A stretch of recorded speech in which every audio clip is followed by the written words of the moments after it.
when we were talking and discussing about changes that we're looking to make, here, not just for worship, but for everything, the question came up, and Dave Boonder asked the question. He's like, well, what is worship?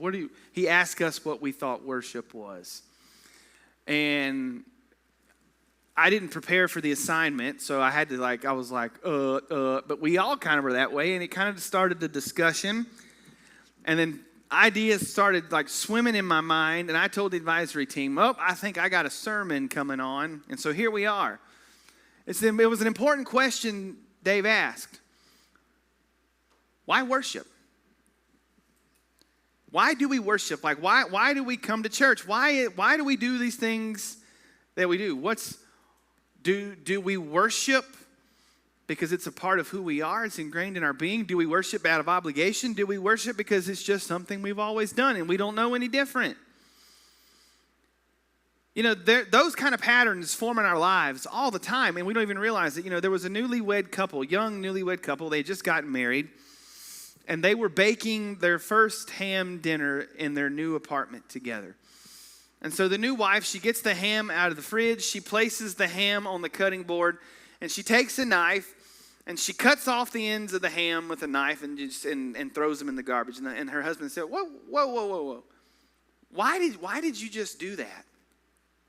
She said, I don't know. That's just the way Mom did it. She always did it, and so I don't know. Maybe it brings out the flavor. I don't know. She did it, and so that's the way I do it. And unsatisfied with her answer, the husband then calls his new mother-in-law, and he says,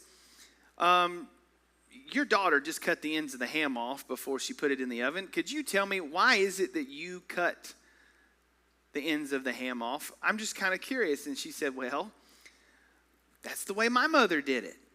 That's the way she did, and her hams are always so delicious, so I just started cutting the ends off my ham as well.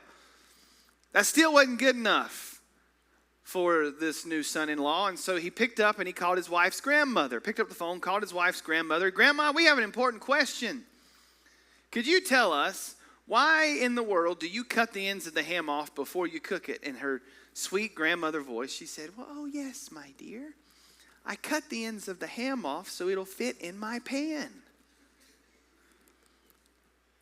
Now, it's kind of that was a funny little story, but it brings a very important question, is why do we do the things we do? You ever ask yourself that question, why? Why am I doing this right now? Why are we here? Why do we do this? Why do I do that? Why is this the way I always do something? Why?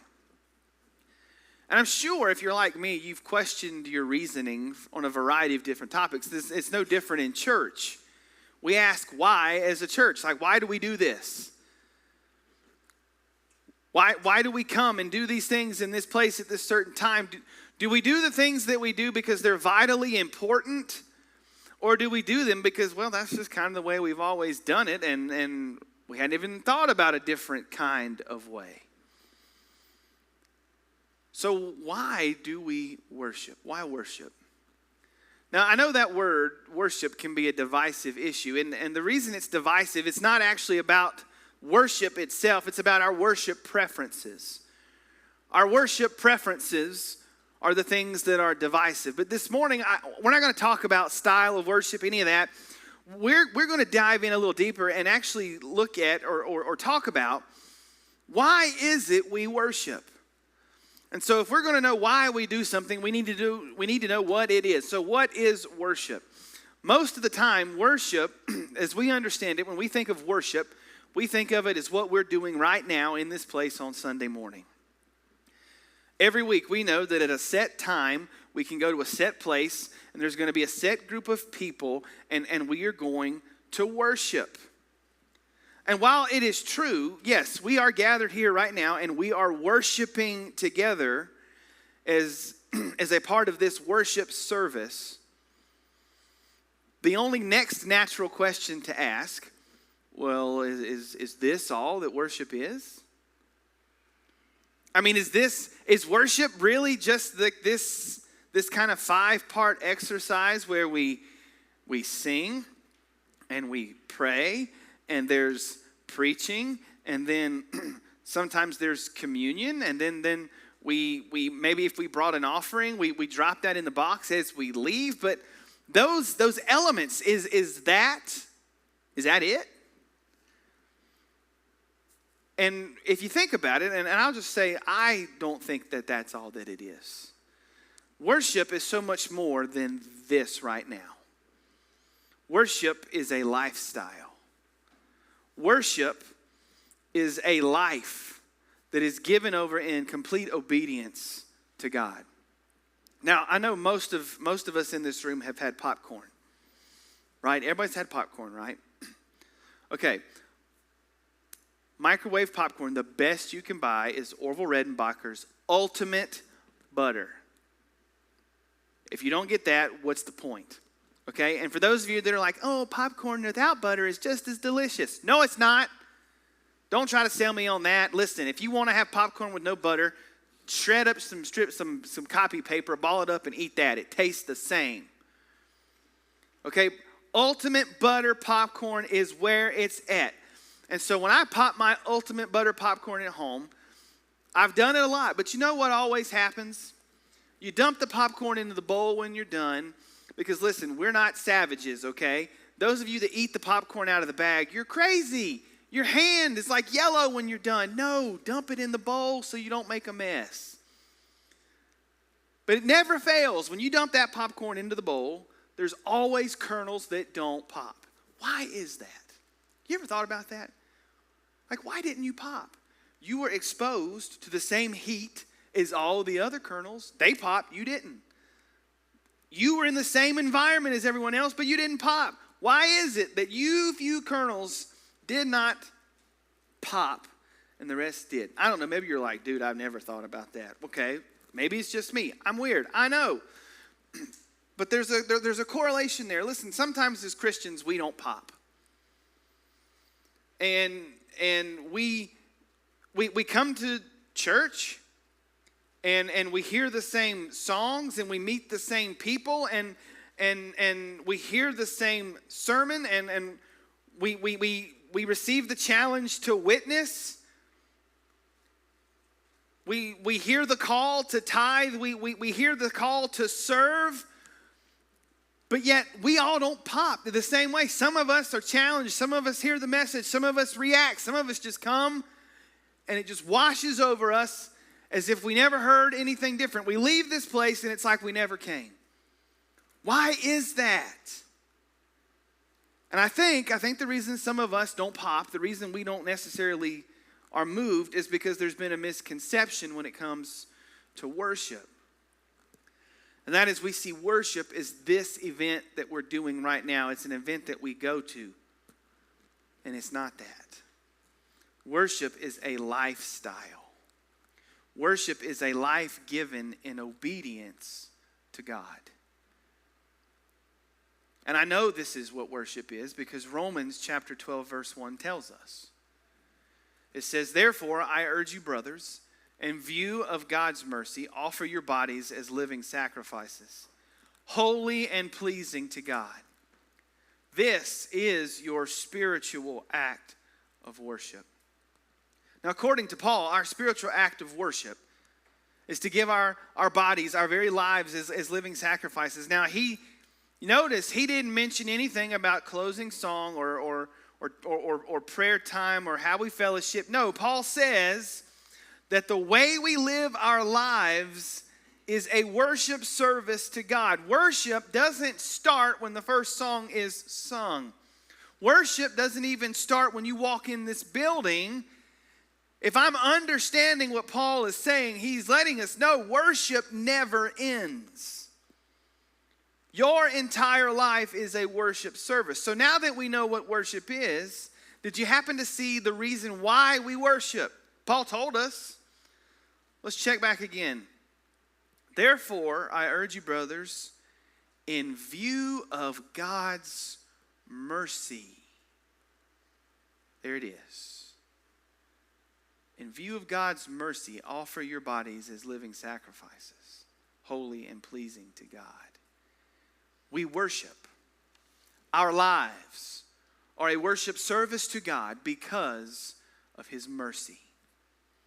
Now, when chapter 12 of Romans starts, Paul had just concluded describing to the church in Rome how God had worked his plan to bring the nations back to him. It was through Jesus' sacrifice that God is able to show mercy to us. That's why here at the start of chapter 12, Paul says, therefore, because of everything God has done, because God has shown us mercy, we will offer our lives in complete service and worship to him. Worship is the only reasonable response to God's mercy.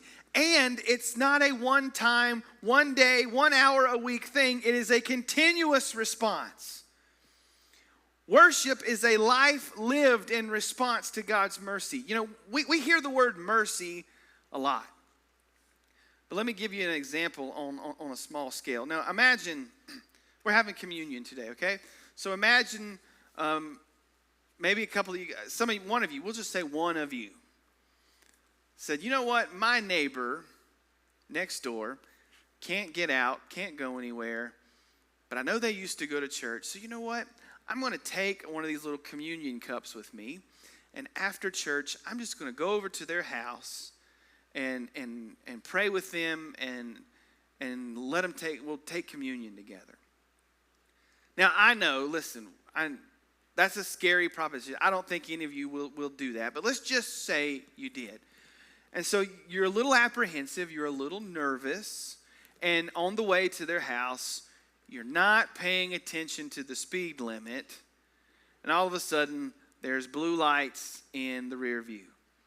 Now, normally, when a police officer pulls you over, it's because there's a valid reason, because you were speeding or something like that. The reason I say normally is because we live in South Dakota, and some of the stop signs that you come to, you can do a rolling stop. We don't need to go to a full stop when you see 5 miles, 5 miles, 5 miles, and there's nobody coming, okay? But I guarantee you, even though 5 miles, 5 miles, 5 miles, nobody coming, if you do a rolling stop, you will get pulled over. That's ridiculous. So normally when you get pulled over, it's for a good reason. And normally when you get pulled over, more often than not, I say, you know what, some of you guys have told me that there's a such thing, as a warning. I don't believe it. I have 12 fast driving awards. I've never been shown mercy when it comes to speeding. I get a ticket every time. And I say that begrudgingly, but it's my fault. There's a posted speed limit. And even if you get 1 mile an hour over, technically you deserve it. There's a reason the sign says, it doesn't say suggested speed, it says speed limit. So normally, and in my case, always, when you get pulled over, there's a penalty. You're given a ticket. But you tell the person, you tell the officer, I'm sorry. I know that I was speeding, but I took these communion cups here because I know that my neighbor can't go out, and so I wanted to go and share communion with them, and I was a little nervous, and I was a little anxious, and I was kind of freaking out a bit, thinking about what I would say, and I just wasn't paying attention to the speed limit. And in that moment, the cop says, you know what? I'm going to let you off with a warning. That's mercy. You deserved a ticket. And if you look like me, you will get a ticket. But in that moment, the police officer says, you know what? I'm going to go easy on you. Now, I don't want to see handfuls of communion cups leaving out of here this morning so you can go speeding all over town. That's not the point. But I'm trying to kind of get you to understand what mercy is. Mercy is not getting what we deserve. And if you think that's kind of a great example, I got one that's even better. I read a story about a man from Tulsa, Oklahoma, named Tom McGee. Tom McGee was a young man. Tom McGee went out for a night on the town. He got drunk. He got behind the wheel of his car, and he ran head on into another car driven by a young man by the name of Ted Morris. Tom McGee killed Ted Morris instantly when he was driving under the influence of alcohol. Now, unfortunately, this wasn't the first time he had been arrested for drunk driving.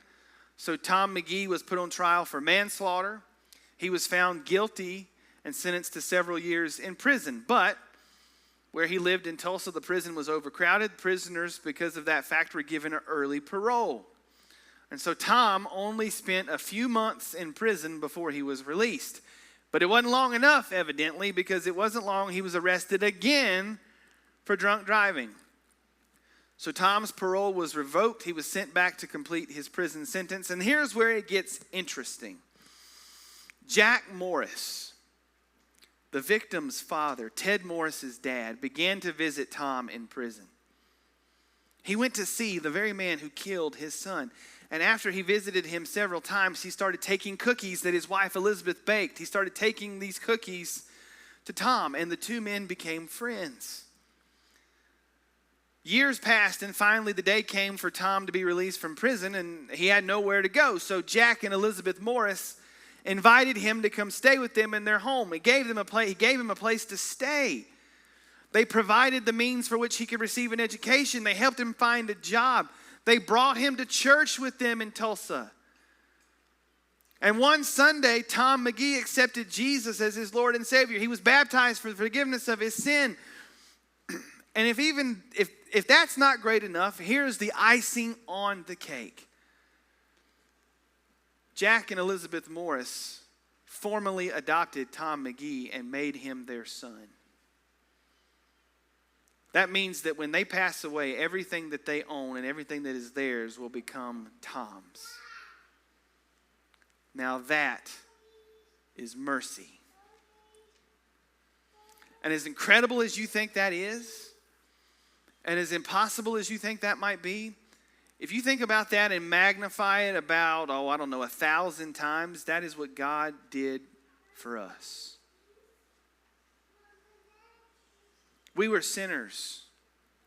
We were people who wronged God. Our punishment was eternal death, and we deserved that punishment. But yet Paul tells us, because of God's mercy, he sent his only son to take our place. Jesus went to the cross. He took on our punishment, and he died. And if that wasn't enough, God then adopted us as sons and daughters into his family. All the rewards of that sonship, of that daughterhood, all of that becomes ours. And we did not do a single thing to earn it. It is strictly because of God's mercy. Man, it don't get any better than that. And Paul tells us, therefore I urge you, brothers, in view of God's mercy, to offer yourselves as living sacrifices, holy and pleasing to God. We worship as a response to mercy. And until we understand just how beautiful that mercy is, then I don't think we'll ever be able to be the worshipers we're called to be. So what does it look like to offer our bodies as a living sacrifice? I mean, we hear that, but what does it look like? Well, Paul is writing to Christians who are very aware of what sacrifices are. They lived in a culture where part of their worship was to choose the best animal in the flock, kill it, and lay it on the altar. That was how they worshiped. But think about the difference. Their sacrifice was a lifeless sacrifice. And now here's Paul shifting gears and encouraging them to grasp this new way of worship. A new way of worship that honored Christ's sacrifice once and for all. I mean, Jesus said himself in John 10:10, I have come that they may have life and have it to the full. When we live for ourselves, we are not living the full life that Jesus calls us to. And it is only through denying ourselves that we find life. But when we deny ourselves, it means we have to be open to the change that God is going to do in us. And that's kind of the point. To be a living sacrifice is to change. Now, I don't mean it means that you go and you make changes. It means that you are open to the changes God will make in you.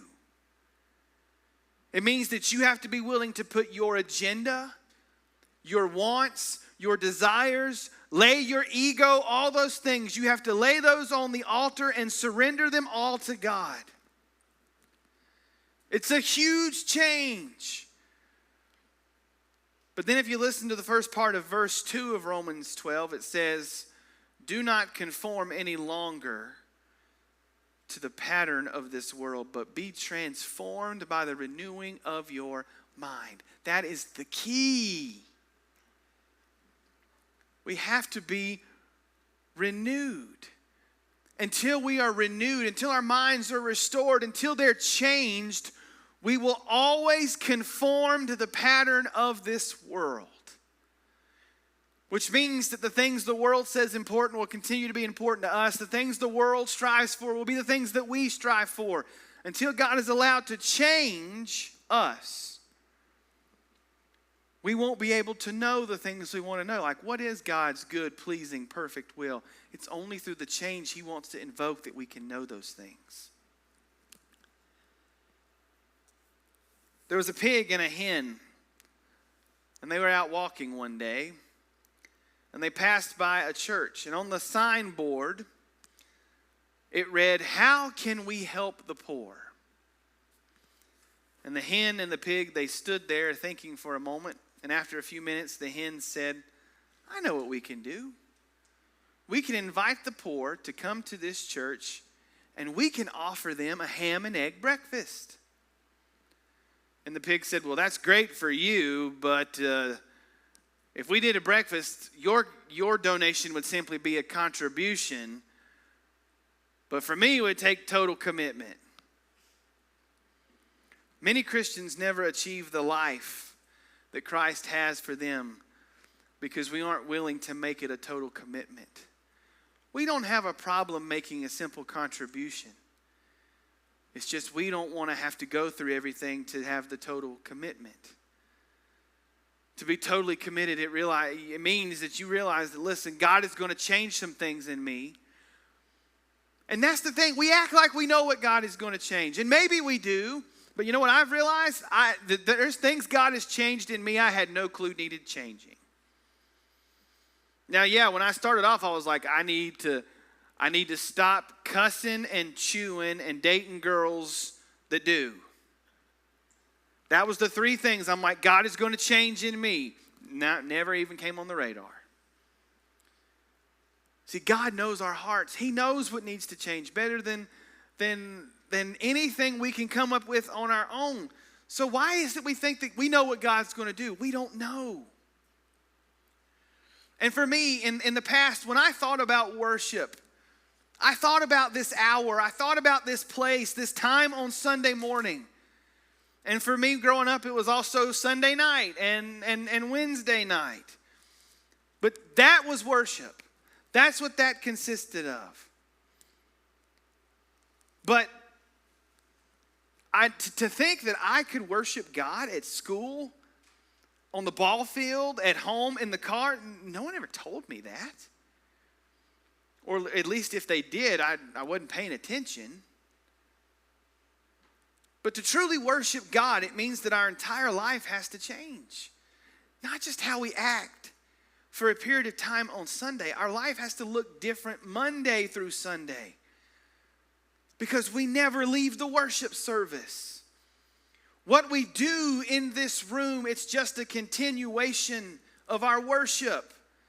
To be a living sacrifice, it requires the total commitment to being the person, allowing God to change us.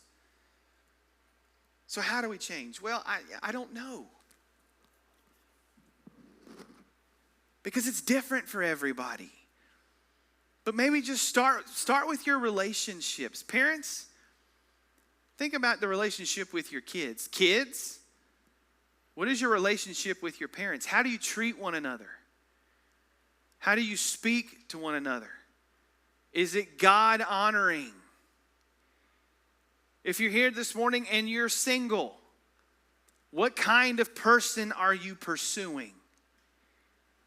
Is that person you're chasing, are they a committed follower of Jesus? Are they going to strengthen your relationship with Christ?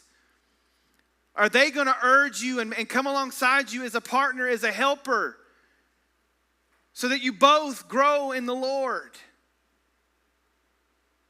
Your friends.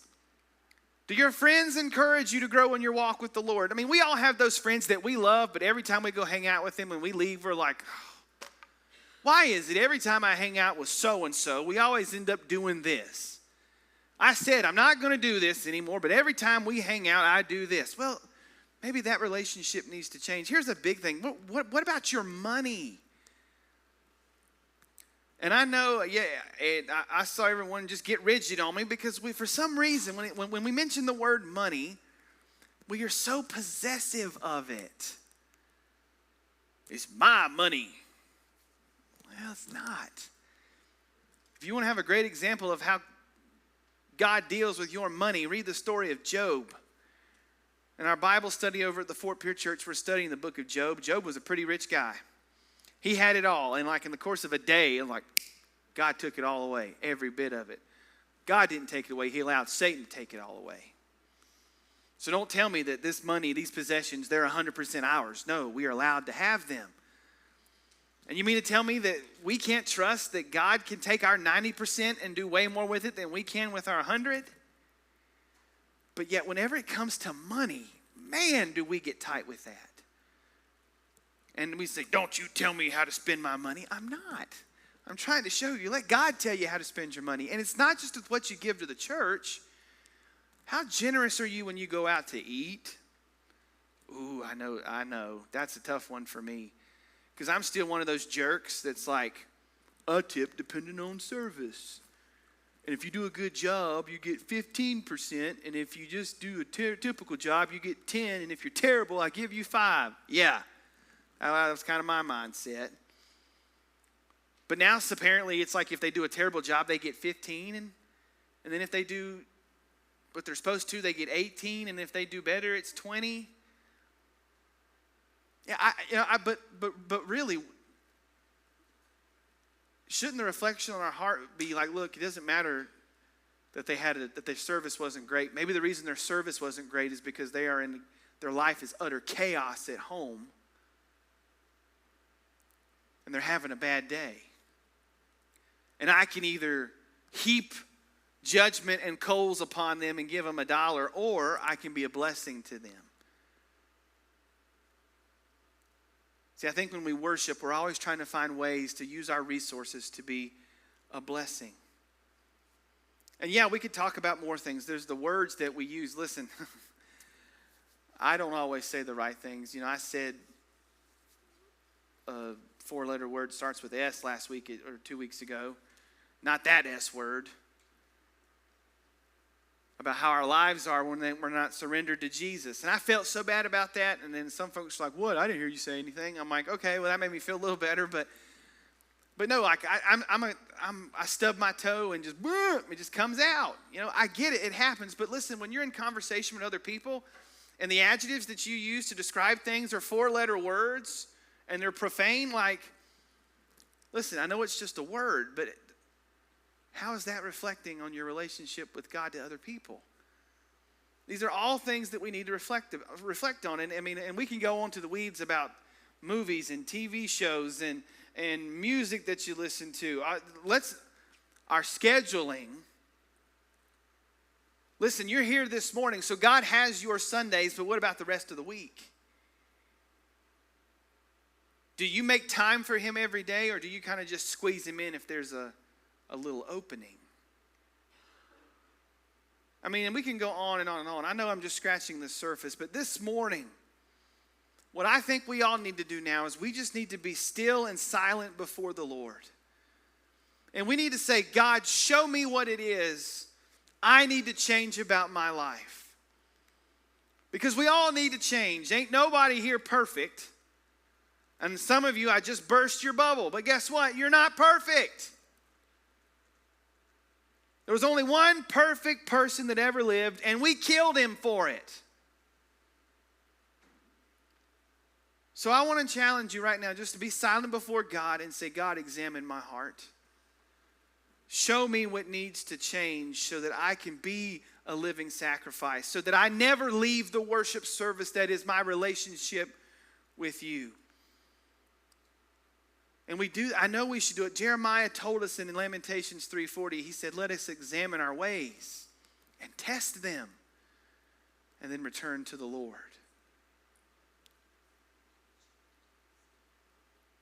So I'm going to invite you now to just be still before the Lord. Bow your head, close your eyes, whatever it is to just to get into that focus with him. And I want you to examine your heart. I want you to ask yourself how the worship service of your life is going. And commit to putting every area of your life on that altar. Lay it on the altar and say, God, if there's things in my life that need to change, show me. Show me what needs to change. And I promise you, he will do that. He will show you. And then I want you to notice when God starts to show you, this incredible thing happens. This transformation of our minds happens. We get thoughts that surprise us. Like, whoa, where'd that come from? Because it's not from us, it's from God. Do not conform any longer to the pattern of this world, but be transformed by the renewing of your mind. And then you'll be able to know what God's good, pleasing, and perfect will is. Listen, we all want to know what God's plan is for us. But it can only be found by becoming a true worshiper. So why worship? We worship because God has shown mercy to us. It is God's desire. It is God's will that we become part of his family. It's God's will that we worship. It's because remember, God gave his only son so that we could be joined with him and he could give us all the rights and privileges as his children. So I encourage you, offer your life as a living sacrifice.